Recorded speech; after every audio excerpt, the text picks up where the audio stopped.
তো লাইভ করতে করতে আমার লাইভটাকে এন্ড করতে হলো, পুরো লুকটা আমি লাইভে দেখাতে পারিনি। এই হলো আমার ওভারঅল লুক।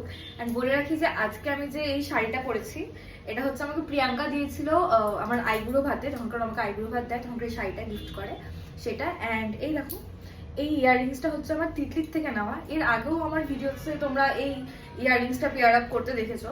আমি যখনই রেড অ্যান্ড হোয়াইটের মধ্যে কোনো ড্রেস পরি না কেন, তখনই আমার এই ইয়াররিংসটা পরতে হয়। মানে আমি জাস্ট অবসেসড হয়ে গেছি। ওর কালেকশনগুলো জাস্ট ওয়াও। কিন্তু কিছু কালেকশন যখন আমি এক দুজনের কাছে দেখি তখন কেন ওই একটা পেয়ার যাতে আমার কাছেই থাকে, অন্যজনের কাছে যাতে না থাকে তিতলি। মানে এই মেসেজটা, তুমি একটা ইয়াররিংস এর মানে একটাই বানাবে, আর যাতে কারো কাছে না যায়, এই ব্যাপারটা।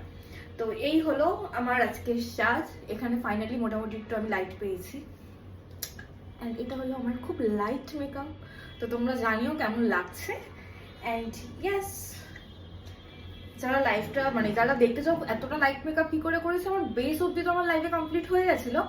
শুধু হচ্ছে এই লিপস্টিকটুকু অ্যান্ড কাজলটুকু বাকি ছিল, যেটা আমি পরে আর কি লাইফটা এন্ড করেই করেছি। অ্যান্ড এখন এলাম, চুলটা আমি বেঁধে নেবো বা এইভাবেই রাখবো। তো প্লিজ তোমাদের কেমন লাগলো কমেন্টে জানি।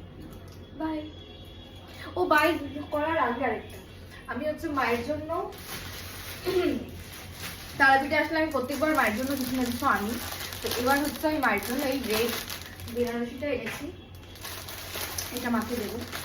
অ্যাকচুয়ালি মাকে কি দিব, মাই আমাদেরকে দিচ্ছে সবকিছু।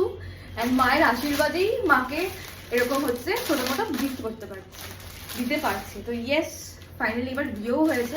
প্রথমে ভাবছিলাম যে কিছুই আনবো না, মার কাছে চাবো যে আমার বিয়ের গিফট দাও তুমি। কিন্তু তারপরে ভাবলাম যে মার আশীর্বাদেই তো বিয়েটা হবে, গিফট কি যাবো, মার জন্য এটা নিয়ে আসি। তো টাটা।